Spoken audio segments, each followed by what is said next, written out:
Good evening, everybody. I know we're still waiting on some participants to join, so we'll just slowly get started. I'm going to give everyone a minute. I'll introduce myself. My name is Kate Hallahan. I'm the Assistant Dean of Students and Instruction at the John Glenn College of Public Affairs. I'm also the college's Chief Diversity Officer, and it's my pleasure to be with you tonight as we begin our three-part series, our Zoom webinar series, African Americans in Public Policy, Past, Present, and Future. This three-part webinar series aims to increase awareness of the experience of African Americans in the past and present, and highlight what work needs to be done in the future by leaders. Tonight, I'm going to first introduce our keynote speaker and then give a special shout out to two of our students who made this possible. So right now it is my pleasure and honor to introduce Professor of African American History, Dr. Hasan Kwame Jeffries, who will speak about the emergence of policies that disproportionately affect Black people to this day, such as housing, the criminal justice system, healthcare, and the environment. He's well known through his books, museum contributions, and public broadcast projects. And for those of you who would like to know more about Dr. Jeffries, I'm going to pop his information in the chat. Also, I would like to recognize and honor the two students who made this series possible and who will help be moderators this evening. That would be Miss Lizette Arnold, who is a John Glenn College major in management, leadership, and policy, and also has a double major in urban studies. And Ms. Shayana Hinkle-Moore, who also majors at the Glenn College in Public Policy Management and Leadership and has a double major in city and regional planning. I would like to welcome everybody to this event tonight. And at this point, I will turn it over to Ms. Arnold. Okay, hello everyone. I just want to thank you all for being here tonight with us. And as you all know, this is a webinar about African Americans in public policy. And I thought it was necessary to go back and find out how we got to this point to find out where we need to go in the future. And I just want to thank Dr. Jeffries again for doing this for me. So again, we're going to talk about 4 different policy issues. The first one's going to be housing, then we're going to go into education, then we're going to go into criminal justice, and then we're going to go into healthcare. So I'm just going to open things up. We're talking about housing first. So it's 2021. Neighborhoods are still segregated as can be. And I just wanted to ask you, Dr. J, can you take us back to the housing policies that got us to this point to where there is still segregation all across the United States? Well, thank you very much, Ms. Arnold, for the question, for these topics, for helping to organize, and Ms. Hinkle-Moore as well, for helping to organize this important webinar series, and for taking the initiative to frame it in this way, which is so important. The public policy issues that we deal with in the present and the ones that we will deal with that you all will be confronted with in the future have historical roots, and it is very important to acknowledge and recognize and understand those roots so that we don't repeat the same mistakes of the past when creating policy, but also that we can do the work to correct the poor public policy, the malicious public policy that we have created in the past. So I think it's important that we do start with housing. I'm glad you started there because housing is really the center point, the hinge upon which people have access to opportunity. Where you live determines the schools that you can go to. Where you live determines the kind of healthcare you have access to. Where you live determines the nature of your personal safety and your public safety. Where you live determines your proximity to childcare and parks and recreation, as well as to jobs. So housing is really determinative of so many life outcomes. And we also know that when we look at the current moment, that as you said, housing remains rigidly segregated, not only by race, but also by income and by race and income together. And that is important to recognize and acknowledge. And then we have to say, well, why is that the case? When you look at the 1968 Fair Housing Law, which was one of the key federal legislative accomplishments to come out of the Civil Rights era, because the 64 Civil Rights Act, the 65 Voting Rights Act, and the 1968 Fair Housing Law, you say, wait a minute, it is illegal to discriminate against people on the basis of race. And it is, technically. When we talk about creating public policy that explicitly mentions excluding people by race or including certain people by race. But we still know that in policy and in practice, we as a nation, as a country, still create, replicate, and perpetuate policies that discriminate against people. Now, before we talk about in just 2 or 3 minutes, sort of how do we do that today, I think it is important to go back to look at the history a little bit of the housing. When we think about modern housing policy, we trace that directly to the New Deal, because the New Deal of the 1930s is when, as a nation, in order to pull the nation out of the Great Depression, to prime the pump of banks in America, the federal government decides to back mortgages, home loans for banks. They said, okay, banks, you're sitting on this money. We got to get this money flowing back into the economy. And the way to do that is through people purchasing homes. And before the Depression, you could buy a home, but you had to have 50% down, right? 40% down. And you had to pay it off in 10 years, right? I mean, so once the federal government says, look, you put the money in, we'll guarantee it, then that suddenly starts the flow of funding into home ownership, right? And that is the beginning. Home ownership becomes the beginning of the American middle class, like we hadn't seen before. But the racial angle to that is the federal government said that we will only guarantee loans that you make to white people in all white neighborhoods. See, even the Lord knows through the echo. Like that's how critically important that was, right? And this sets the stage. Now, we had segregation before, right? But this sets the stage for wealth creation, intergenerational wealth creation rooted in housing that is saying that you are going to create haves and have-nots. So we had this segregated policy before, right? Now we're applying it not just to where you can live, but where you can live now determines the kind of wealth that you can generate over the generations. And so we will see, even after pushback, and it takes about 5 or 6 years before the federal government is finally like, yeah, I guess that is discriminatory and we shouldn't do that. It violates the 14th Amendment when NAACP is like, yo, you can't do this. But you've already established the policy precedent. You've created, like, this is the pattern. This is what we're doing. This is what is acceptable. Even though we had to pull it back, this is what's acceptable.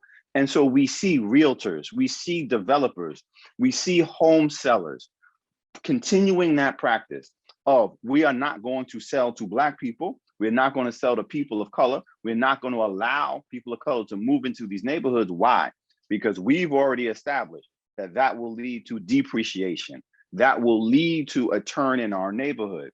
And so the result of that is the continuation of segregated housing, but also segregating wealth. And so as once Black folk are excluded from the rise of these new suburbs and the wealth that is generated in these homes, then suddenly you're talking about creating haves and have-nots. And that becomes wealth that can't then be transferred, because the single most important asset that most families have, and really the single asset, is their home. And if you've created these policies and practices that say, yeah, Black folk, you can own a home, but you won't own a home that will appreciate in value, now you're saying that there is nothing to transfer down the road. I'll just give you a short story and then we can move on to something else. I had an aunt, a great aunt. It doesn't matter how old you are in the Black community, you're still an aunt, you're an aunt, right? So Aunt Bessie was my grandfather's sister. And Aunt Bessie born in Georgia and then made her way through Akron, Ohio, eventually settled in Newark, New Jersey. And Aunt Bessie bought a home in Newark, New Jersey, one of these old wood frame row homes in Newark, New Jersey. And Aunt Bessie was an entrepreneur, never had much more than a few years of high school education, but she was an entrepreneur. And because Black folk in the 40s and 50s and 60s couldn't move or stay when they came to New Jersey in hotels because they were segregated in New Jersey, she bought a second home and used that as a boarding home. So she owned 2 homes, right? And that she bought for about $10,000 or so and paid off in a Black section of Newark, New Jersey, and had some income coming in. But then guess what? When Aunt Bessie dies in the 1980s, late 1980s, those homes that she owned, 2 of them, were worth a couple $100 more than what she paid for them 30 or 40 years earlier, because she couldn't purchase, she could purchase a home, but not in a community that was going to where the home was going to appreciate in value, because this is a segregated community. And so there was no intergenerational wealth transfer that would have occurred had she been able to purchase a home a few miles away in Levittown, which is an all-white suburb that comes into being in the 1950s, that explicitly says, although it is financed in part through government federal funds, the Supreme Court says, no, that is not considered a federal property, right? Or that is not considered, you can discriminate essentially on the basis of race, because that is not governed by the federal government, although it was in fact based upon or financed in part through the federal government through these various loans. So housing is critical. And I think the summary of that long answer is it's policy driven, right? Like there's no accidents in public policy, right? Especially when it comes to housing. Our neighborhoods look like they do because they have been planned to look like that. And the only neighborhoods in which we actually see that are actually integrated, racially integrated, are actually neighborhoods that are transitioning. They're transitioning from Black to white or white to Black, right? Gentrification or flight. They're not actually stable neighborhoods, because that's not what we desire in the United States. Well, thank you for that wonderful answer to that. That was the main reason why I put housing first, because that's, like you said, it was the center of everything. And then obviously, well, I told you this story multiple times, but I came into college and I was a history major, loved history. I just knew I was going to law school and all this stuff. And when I took Dr. J's class and we learned about housing policy, I went right to the Glenn College and I changed my major to public policy, because I knew I was going to work in policy from here on out. And the next question I wanted to ask you as it pertains to housing is, I want you to explain, what is white flight and what are some of the things that encouraged it? So white flight is the general term that is used for neighborhoods that are white, that are suddenly seeing an increasing presence of people of color, and then the white residents in the previously all segregated neighborhood then begin to sell their homes and move out. Now white flight is real. Like that's what I was talking about. You have previously white segregated neighborhoods, and then suddenly 5 years later, 10 years later, the racial demographic had changed. So that's real. But the reasons for it are very complicated, right? I mean, part of it is, white people having this fear, right? Which is rational only in the sense that they make their worst fears come true, right? In other words, it's this idea that if Black people move into a neighborhood, then the value of those homes will go down, right? And so therefore, to preserve their sole asset, they got to sell before more Black people come in. But when you panic sell, what do? You flood the market and you lower the value of the price of the home. So they're actually bringing into being their worst fear because of their own internalized racism about what does it mean for Black folk to be here. But and then you have people who prey on that. So you had realtors, you saw this a lot, realtors who would come in, white realtors who would come into a white neighborhood and say, hey, there's a Black family moving in 2 blocks away, you better hurry up and sell. And you won't be able to get the price that you thought you could get, but I could sell it for you, right? Or even I'll buy it from you. It'll be a little less, but I'll buy it from you. So that's called blockbusting. They would come in, they start buying up these homes, and then they would sell them to Black people at extraordinary rates, right? And so, because they're playing now to Black folk, you have limited options of where you can go, right? And it's like, this neighborhood's just opening it up. You better come on and get it. And so again, these aren't accidents, right? These are purposeful actions by people who are preying on racist fears, that are preying on phobias, and then prey on the lack of access that Black folk have. And so to other opportunities. So the crazy thing about when we think about something like white flight or housing in America is that Black folk have always paid a premium for the least quality housing. They've always paid a premium. They've paid more for less. It's not that they haven't been paying. They've always been paying, but they've always been paying more for less. And you see that play out with white flight, right? As these homes get sold at a low price, but then get marked up when they're finally sold to Black folk. And that's what we get the suburbs. I mean, we really see this taking off in 1950s, 40s, 50s after World War II with the suburban boom, where white folk lived in urban spaces and then leave these urban spaces for suburban neighborhoods. And I'll say this one last thing on housing. You know, we have to be clear that the housing patterns that we see in America are unique in the Western industrial world. Because in the Western industrial world, only in the United States, the majority population, the white population, only in the United States, the white population leave the urban spaces, right? Everywhere else in Europe, Europeans, partly because the cities are so much older, Europeans, and they're not living in houses, living in apartments, they stayed in urban spaces. And poverty is in the suburbs. It's in the outer rings. And so when you move into the second half of the 20th century, we have this inverse relationship because of public policy, where the US government, state and local, as well as federal, is subsidizing the creation of these new things called suburbs. And so you see this shift. Cities become poor, suburbs become rich. And so now, fast forward 50 years, and this is what you all will inherit. We see this sort of late 90s, early 2000s, the reclaiming of urban spaces. And people are saying, partly this becomes part of gentrification. People are saying, oh, this is going to be great for Black people, right? Now, finally, we will see an end to, you know, sort of housing poverty and all this other stuff. Like, no, it's not. What you will see is displacement, right? And you will see a European-esque sort of formulation where you have suburbs that are poor and occupied and decaying and declining housing stock in the suburbs occupied by Black folk and brown folk. And then the cities are what receive the investment after decades of disinvestment.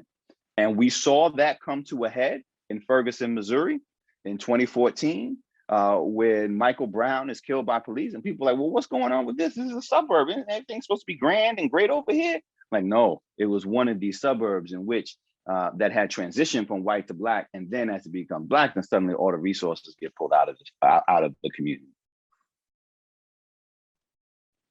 Thank you for sharing that. So one thing I heard you talk about was displacement of communities. And I think that really ties in well with eminent domain. So as a refresher for those of you in the audience who might not know what eminent domain is, it's when the government goes and takes private property for public use. So typically they'll pay the appraisal value for some land or a house, and then they'll, the people there have to move to another community. And then that land is used for, say, creating a park, like in New York, Seneca Village, was a community in the 1800s of like Black people and immigrants. And it was actually thriving because, they weren't able to do business elsewhere. But the city wanted to build Central Park. So they built Central Park over Seneca Village. Things like that happen all across the country, including here in Columbus. So would you be able to speak a little bit more about how eminent domain has been used and weaponized against Black communities and how it's, taken a toll? Yeah, and used and misused, right? And as you mentioned, weaponized. I mean, part of that is very much, I think the greatest sort of example of the use of eminent domain and this idea that government can come in, take your property and say, well, we're going to pay you fair market value, right? But essentially they're seizing, right? They're not giving you a choice for the greater public good. They're asking you to make this sacrifice for the greater public good. We saw that play out all throughout the 1950s to the detriment of Black communities with the Eisenhower interstate system, where America, in order to connect the suburbs that are now filling up with white people with urban centers and surrounding suburbs, right? Because people still got to come in, government isn't moving to the suburbs, hospitals aren't moving in the same way. Ohio State ain't moving to the suburbs, Ohio State staying here. So how do you make a community that can, live up in Delaware, right, and still connect to Columbus, Ohio, get to Ohio State? Well, you build these things called interstates. Well, where are the interstates going to go, right? And when you look at city after city after city and literally chart where these interstates line up and where they go through, invariably they wind up cutting through Black communities, right? and going around wealthy white communities. Just here, take Columbus, Ohio as an example. When I-70, which cuts across east through west through Columbus, Ohio, when you're going, say we're coming from downtown and heading east, right? You hit that Bexley curve, right? It's like, why the hell do you got this Indianapolis raceway bend in the community, right? Right, in the interstate, because you're actually going around Bexley and into one of the few Black communities in which African, that's still there, but it was literally cut in half, right? One of the few Black communities of Black landowners, right? And it literally dips down there, goes around, comes back up, and then heads out. And how were they able to do that? Eminent domain, right? They said, we're gonna take these homes, we're gonna seize this land of Black landowners, Black homeowners, right? And we're gonna build this through here. And so what we have seen over the years is that kind of, and the government, the Supreme Court has said that's totally fine, right? If that's what you want to do, build an interstate highway, then, you know, people got to give it up. If it's blight, you know, quote unquote blight, if it's a Black community, then it's, you know, it's under-resourced, then by all means do that. But what we have seen more recently, and this is really sort of the weaponization of it, of this idea called eminent domain that becomes so problematic, is that developers have said, you know, we want to build a housing complex, a skyrise, a wealthy high rise, right? And we want the government to seize this land, and then we'll buy it from the government, right? Like, that ain't public use, right? You're not building affordable housing on that, right?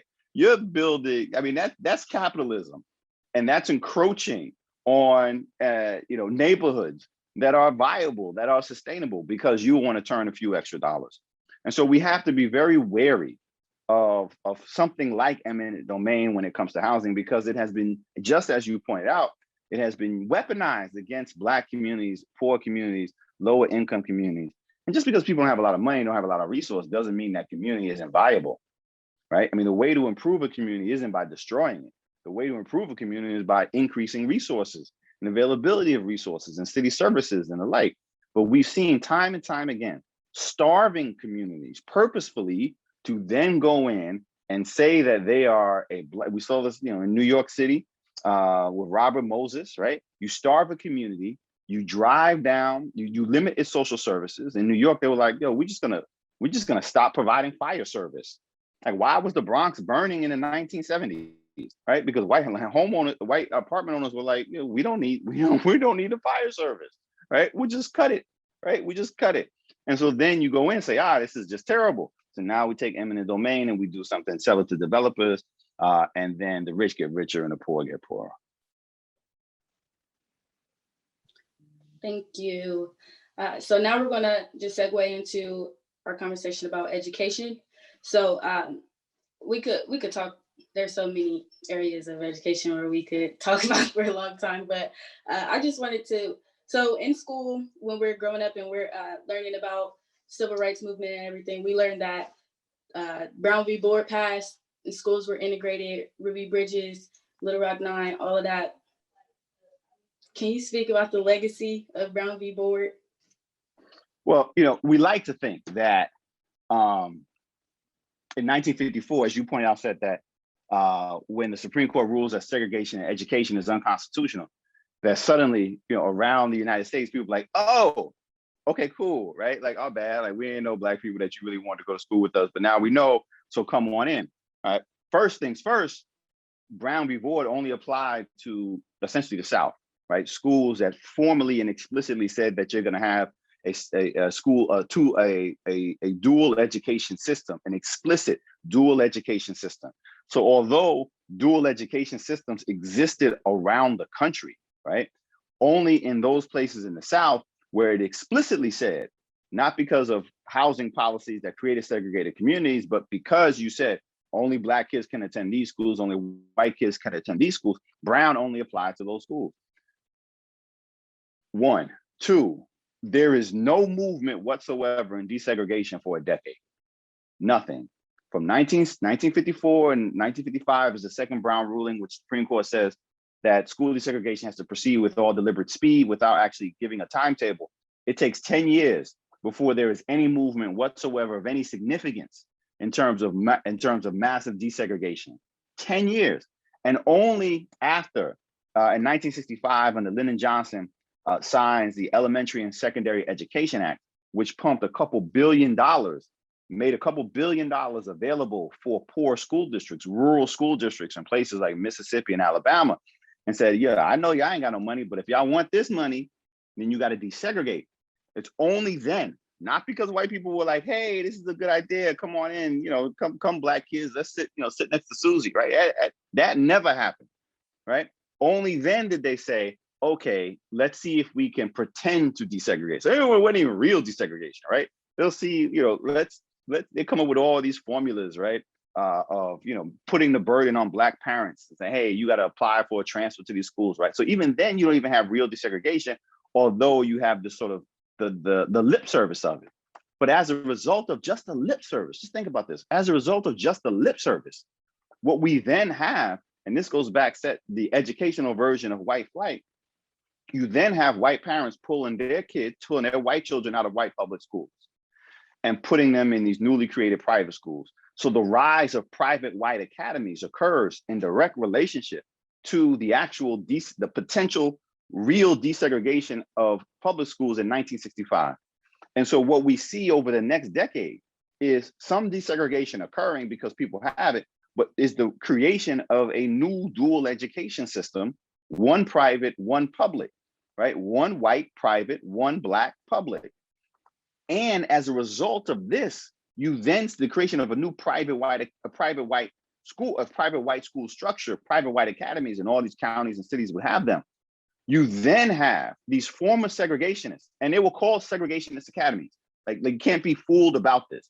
They literally say the reason why we're creating a school because we don't want our white children going to school with black children. These are segregationist academies that then those who establish them say, hey, these are expensive, right? Like, this costs a lot of money. How can we get public money to pay for our segregationist academies?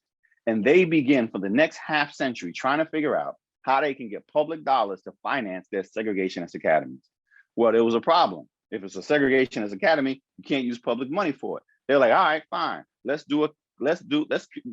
these things then evolve from segregationist academy to Christian academies. All these Christian academies have these segregationist roots, whether they're in Ohio or they're in the deep South in Alabama. There's still a problem there. Separation of church and state. So they're like, all right, fine. So now we get to the 1990s, and it's like, well, let's create charter schools. And this is where the whole charter school movement comes from. It comes directly out of, now within that, you'll get some people like, hey, we can make some money off of creating this new school system for profit for black kids. That's what happened in Ohio. But charter schools across the country are all about finding public money for private schools that are segregationist academies. And so we have, in the 1970s, there's a period where it looks like desegregation is actually going to take root, but it really is just transitional. There's a couple of communities, cities that are under federal court order where you actually see desegregation working. Seattle was one of them. Louisville, Kentucky was another one of them. Voluntarily, the community said, this is what we want to invest in. But fast forward into the early 2000s, and the Supreme Court and the Roberts Court is like, yeah, voluntary desegregation, although the community is for this, you're still basing pupil assignment on race, not racial discrimination, but on race. And so therefore that's unconstitutional. And we're rendering these formulas for maintaining desegregation unconstitutional. So even when communities said this is something that we want to do, the courts acted up, right? Once you get this conservative court and are saying that, hey, you can't do this, all essentially to preserve the right of white people to keep black people and brown people out of their schools. And so we're still wrestling with that today. And we had not, at the same time, we had not dealt with at all segregated schools outside of the South, right? School segregation here in Columbus, Ohio, which is driven by districts, as well as driven by residency and housing location and funding formulas. So we've never addressed that. And that's why we still see you can have a mostly black Columbus city schools, Columbus public schools, and then you go Delaware, Worthington, New Albany, and even Bexley is closing. These places are these schools are 85 to 95% white.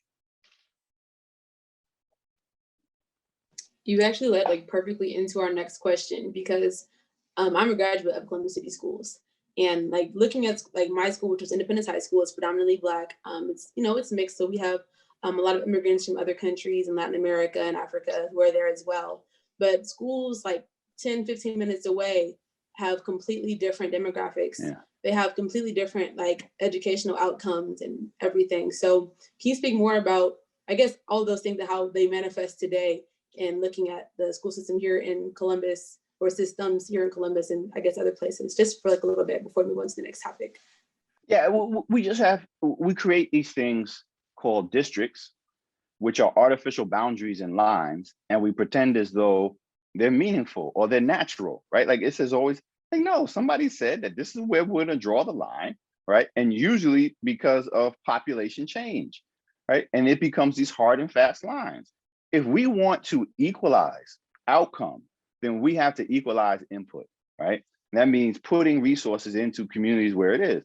But if you're limiting the communities, so where they can draw their resources, or how many resources they can draw, then you are limiting the outcome, right? I mean, the Ohio Supreme Court has said, it's said this for 20 years now, that the funding formula for public education in Ohio violates the Ohio Constitution because it's based on housing property, right? Like that is fundamentally unfair, right? Because a house in Columbus City, right, in Eastmore, right, is worth less than a house in New Albany or a house in Bexley, and therefore the taxes that can be garnered from that are going to be less, and that has this multiplying effect.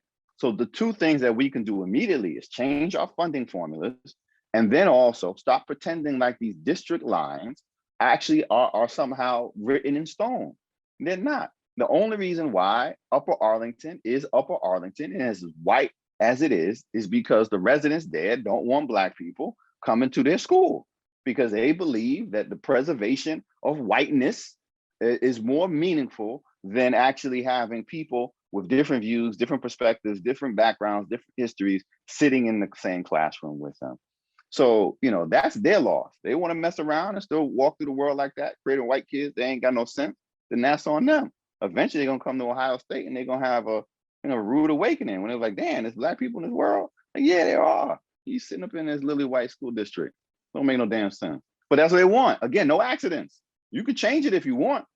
You choose not to change it. But you also can't change it by itself. You got to change housing policy. Essentially, Upper Arlington, although it had this as an example, Upper Arlington, although it had a history of being a place where Black landowners were, right? The first schools in Upper Arlington were built on land that was donated by a Black landowner, right? A former enslaved person who came to Ohio and had his freedom, right? That's where public education begins in Ohio, in Upper Arlington.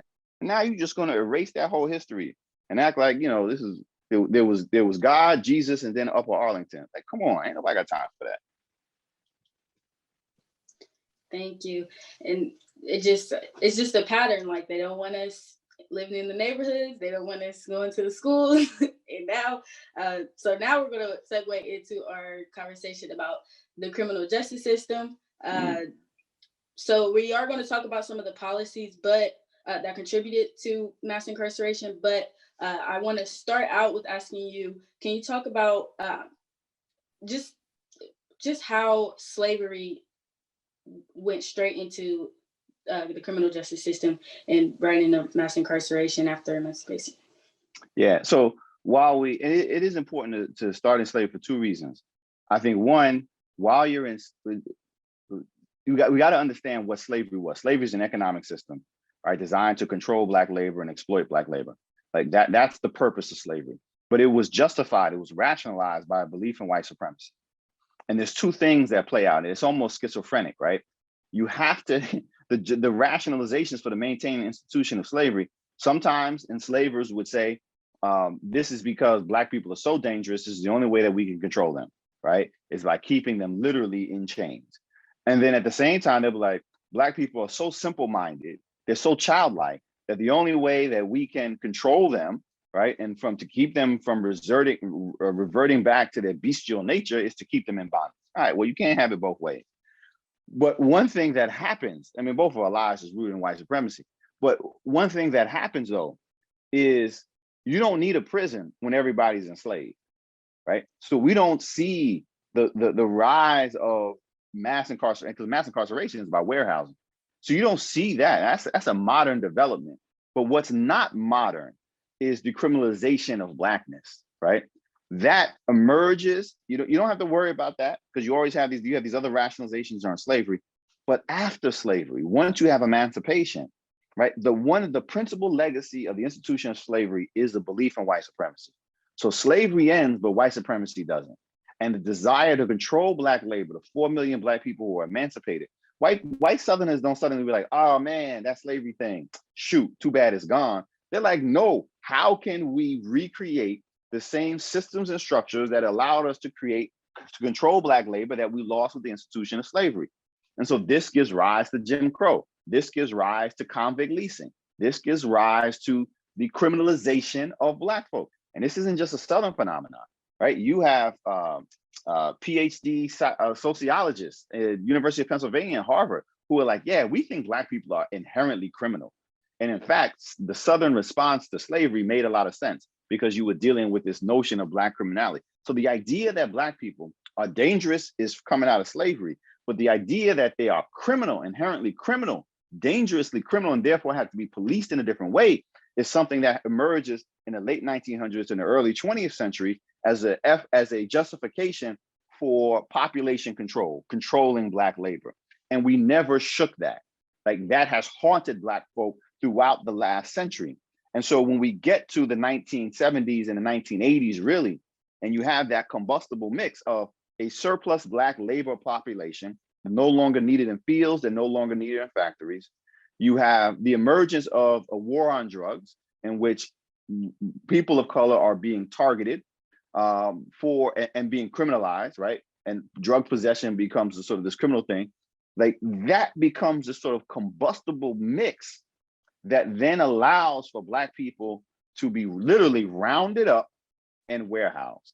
Like mass incarceration is the response to surplus Black labor and the rise of the politics of the war on drugs, which then targets people of color and criminalizes people of color who are in any way, shape, or form associated with narcotics.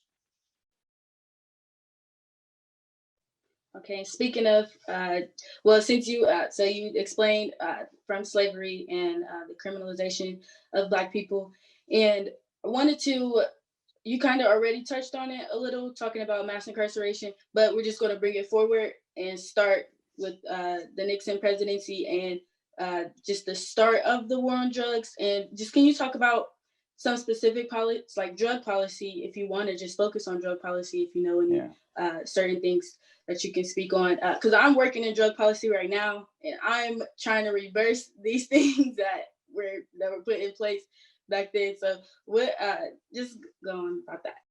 Yeah, so I think we see the war on drugs sort of evolving, right? Especially over you can mark them by presidencies over the decades. So in the 1970s, you have Richard Nixon giving voice to the idea of a war on drugs. He frames it, right? He's like drug use is a problem, right? But then he's talking about heroin to a certain extent, and he's talking about marijuana. But really what he's saying is I'm worried about hippies, right? I'm worried about counterculture, and I'm worried about Black radicals, right? But we're gonna frame this in terms of drugs, and therefore it becomes a police problem. It becomes a policing problem. And we have seen that pattern before when Mexican immigrants, right, were thought to then be taking jobs of white working class people in the 1930s. It was said that's the first time that we begin to see marijuana being criminalized, because white folk were saying, these Mexican immigrants become super workers because they're all getting high on marijuana, right? And they just work so hard, we can't compete with them. So let's criminalize marijuana. And then if you get arrested for that, you get deported, right? I mean, so we see the politics of criminalizing certain drugs and racializing certain drugs, and then criminalizing that both possession and then use. Well, in the Nixon administration, we have the rhetoric. In the Reagan administration, starting in 1980, then we begin to see the policies of criminalization, right? Where suddenly possession becomes a crime, right? The possession of narcotics, possession of paraphernalia becomes a crime, right? We had not seen, by the way, there is no marked increase in drug use, right? During all of this, it is flat, right? It is not, there's nothing there. This is just all a fabrication, right? We created a war on something that didn't need a war. It just wasn't happening. But then at the same time, and to a certain extent, this is just an accident of history. You have this rhetoric of the war on drugs. You have the willingness of an administration to politicize the criminalization of drug use and the criminalization of drug possession and paraphernalia. And this is the Reagan administration, again, playing to fear and white fear, that this is the scourge, right, that is going to take over. And at the same time, you have crack hit, right? And so you move away from the two dominant drugs being heroin and cocaine. And the thing with crack cocaine, it's not more addictive, right, than regular. I mean, the only difference between crack cocaine and powder cocaine is baking soda, adding baking soda, right? It's not complicated. It's not different. It's not that it becomes so devastating, not because it is particular, it's a quicker high, but it becomes so devastating because crack cocaine actually democratizes street level distribution. And that's where it has this real negative impact on communities, because now you're fighting over corners and you're not fighting over organized crime controlling neighborhoods, right? And so that has this ripple effect, right, of street level crime then increasing as people in this deindustrializing age, as young people in particular, are making these choices about, well, hell, I got to pay for something, right? In essence, we fault them for being good capitalists, right? I mean, if this was the 1930s and they were white, we'd be writing movies about them, right? It's prohibitionists, right? Violating prohibition. But no, this is the 1980s. And then connected to that, so now you're increasing the flow of drugs in these communities, democratization, availability, it begins to spread. And now you're saying you can wind up in jail for 10 years for possession of a crack pipe, for possession of a heroin needle, right? I mean, that's insane. Non-violent drug, and that is an addiction issue. That's a healthcare issue that then becomes this criminal justice crisis. And then on top of that, the final sort of element to it that makes this period so devastating is we see a flooding of the US markets of deadly weapons, right? Of guns, right? It's like you always had people had conflict, but in the 1950s, if you had a conflict, people were pulling out a knife. Ain't for so many people you're gonna be able to reach with a knife, right? But now suddenly you got these automatic weapons, and then how many people can get killed, right? With one person with an automatic weapon on a street corner at night over a drug deal gone bad. So all of that then comes into play. And then in the 1980s, and then by the time you get to the 1990s, you get somebody like a Bill Clinton in the Democratic Party, right, who's playing politics himself for his own survival. And he's like, well, I'm going to lose these white voters if I don't play this law and order game. So here, let me sign the 1994 crime bill and make federal a lot of the crazy and insane state laws that were coming into play, such as 3 strikes in California. Now suddenly 3 strikes becomes a federal standard, taking away the ability of judges to sentence people according to the crime, according to the violation, rather than according to a formula that they have to abide by, right? The mandatory minimums and all this. And so we wind up creating a nation that not only arrests more people and jails more people, but then also incarcerates more people for longer than any other country in the world, right? I mean, and so it's not a surprise that we can go from 300,000 people in prison in 1975 to 2.5 million people in prison today, and many more people still under the watch, if you will, of the criminal justice system. So before we move into our Q&A section, I wanted to ask a question, I guess share a thought I was having regarding the way the crack epidemic was handled, as a public health issue, and the way the opioid crisis now is being handled as a public health issue.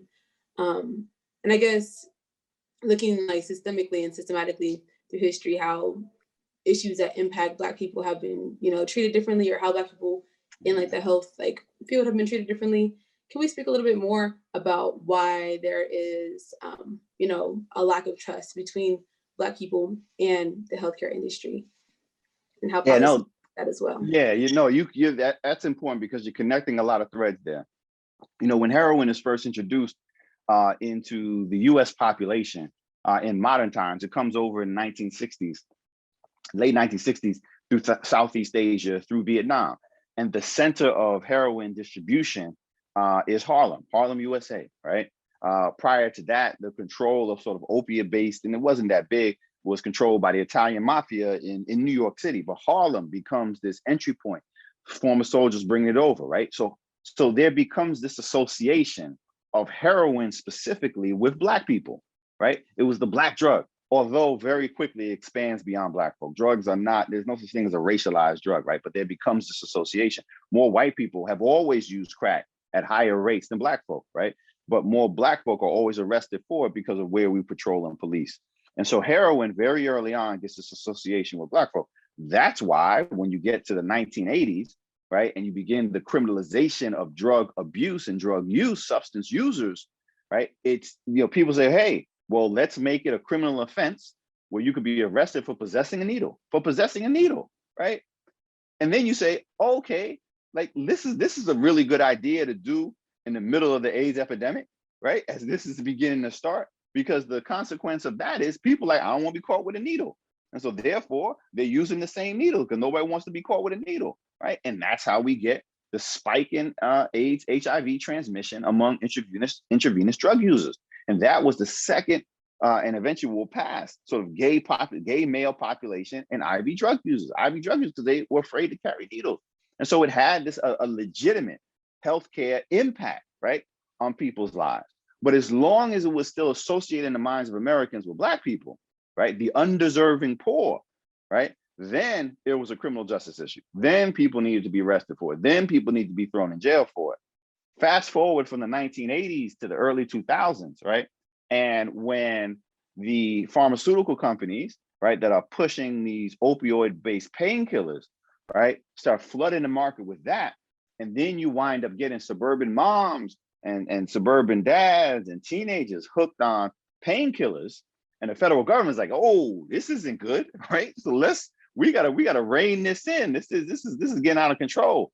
And so what do? These are all opium based, right? Opioids. These are all based on the same thing that's heroin. So once you cut off that supply of painkillers, then people are like who are in legitimate need of pain, are in legitimate pain. Then they turn to what? The next available thing that's a whole lot cheaper, and that's heroin. And so then we see this transition where suddenly we got this spike in heroin use, right? Not in Black populations. It will trickle down there as well, but primarily in white populations, suburban populations, rural populations, from meth to heroin, right? But once it hits that, and you know, we'll sacrifice some rural white people in a second. Don't be confused, right? Like, we ain't worried about that.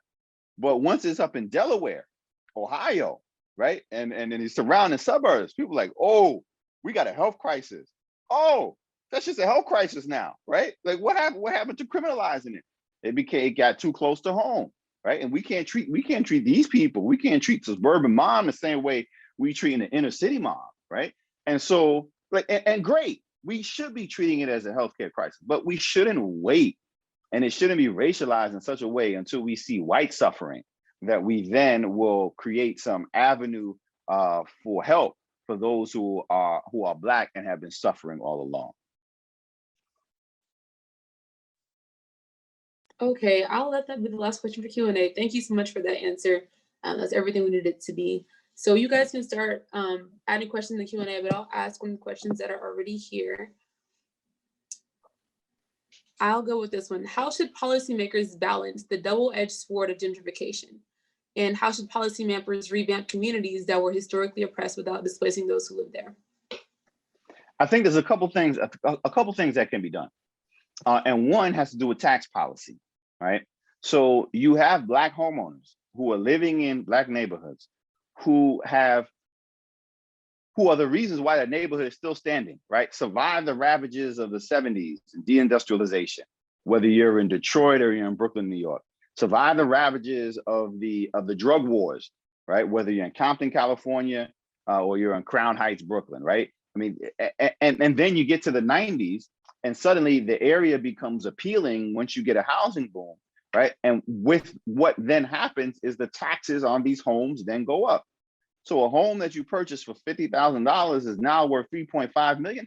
You can't afford the taxes on that, right? If you're a senior citizen living on a fixed income, and so they're forced out of the community. So one of the things that can be done is that certainly for elders, but then you can put freezes. California has a version of this. You then put freezes on the taxes that can be assessed on homes. I mean, that is a way to allow people to stay in their communities without them being priced out. That's critically important. You got to have rent controls, right? You have to have affordable housing. You can't let people developers just build willy-nilly and then say, well, if you can, whatever the market can bear, right? Well, no, that's not what everybody can bear. So you have to have allotments for affordable housing residencies within the same places, and not do, and this is the other thing that we're seeing now and happening in New York, where they're creating sort of Jim Crow 2.0. They're like, yeah, we'll build a residence, right? And we'll have, 80% for, open market, 15% for affordable housing. But the people who are in affordable housing, they got to use a separate entrance. They can't use the gym. They can't use the facilities or amenities. Like, no, we ain't playing that game either. Like, we've been there. So I think and all that, it can be directed by policy, right? Because our legislators, our city council people, they're the ones who are making the decisions and giving, and county commissioners, and giving the grants and approvals for where new developments are. And if we say, no, you cannot build this unless you build it in this way, unless you do mixed use, unless you make affordable housing, unless you do mixed income, then you got to go take that someplace else. But we also wind up pitting municipalities against municipalities rather than regions coming together and saying, look, this is going to be our regional plan for housing and housing development and how we want to proceed. But I think there are real ways that we can get communities to remain authentic to who they are and strong, and actually become stronger without displacement, right? I mean, Black folk like Starbucks too, but just because a Starbucks come don't mean you got to then, 3 weeks later, you got to go, right? There has to be a way for the two to work together. And I think there is, if we address it with an eye for maintaining a strong local community presence. Thank you. And then we have another question here. So I'll go with this one. So it's asking, what is something we can do to raise awareness in communities with lack of resources? Well, the thing that we have seen historically with resource poor communities that don't have the same kinds of sort of community infrastructures in place, is that those communities are still resourceful, right? Just because you're resource poor does not mean that you are, as a community, not resourceful. So we've always seen sort of poorer, lower income communities of color being resourceful, making the most of what they have. But we shouldn't have to force communities to do more with little, right? I mean, we should be providing. And I mean, I think this is one of the roles of government, not only to provide a minimum social safety net, right? But everybody benefits, not only the people in the community, but the people in the broader region in the city, if all communities are doing better, right? And so those are basic social services that can go, and municipal services that can go into a community, right? If we're seeing vacant lots, right? And we clear out the lots. We help families like avoid eviction and stay in their homes if they're having hard times. We make sure that people have access to healthcare so that, one sickness doesn't suddenly just suck up all of a family's wealth, all of a family's savings, and therefore create intergenerational devastation because they lose that one family asset because there's been this long-term illness. That's when we as a community, we as a state, we as a government have to stand in the gap and be like, no, this person is an anchor in the community. We're not going to lose them. So I think there are real conscious policy steps around housing, around municipal services, around community services, around creating activities, job training, internships for youth and for young people, putting greater emphasis and resources into school and after school activities in particular, not just sports, but also reading, music, arts, humanities, all of that stuff is stuff that we can do and we know works. We just have to have the political will to do it. All right, so as we're getting near to 7:30, I'd like to thank you, Dr. Jeffries, for being here and sharing all of this wonderful information with us today. I learned a lot, and I thought I already knew a lot, but there's always more that you can that you can learn. So, like I said, thanks for being here, and I hope that everybody in the audience today got something from this, and is driven, to make changes when you're doing your policy work in the future. So, Lisette, do you have anything you'd like to add? Oh yeah, obviously I just want to thank Dr. J again for coming out and giving us his wonderful knowledge. You're amazing as always, and I just hope the audience was able to get what I wanted them to get from this, which is segregation is not a thing of the past. We're still dealing with it, and its effects today. I want people to know just how important housing is and how we're still dealing with housing crisis and housing lack of housing for Black people, and I just want people to know the historical importance of these things. And thank you to the audience again, and that'll be all. So thank you, and make sure you attend the next 2 sessions. Next one is going to be next Monday at 6:30. We're going to be talking with people working in public policy, like the city council president, and people who just work in public policy. And then the last day, we're going to talk with students, which is going to be on the following Monday, which is on the 19th. And we're going to talk with some public affairs students like myself and Shayana, and we will talk about what we plan to do in the future. Awesome. Well, thank you very much, Set and Shayana. Appreciate it. Absolutely. Okay. Have a great night. Good luck. Good luck with the rest of the series. All right. Good night, Thank everybody. you.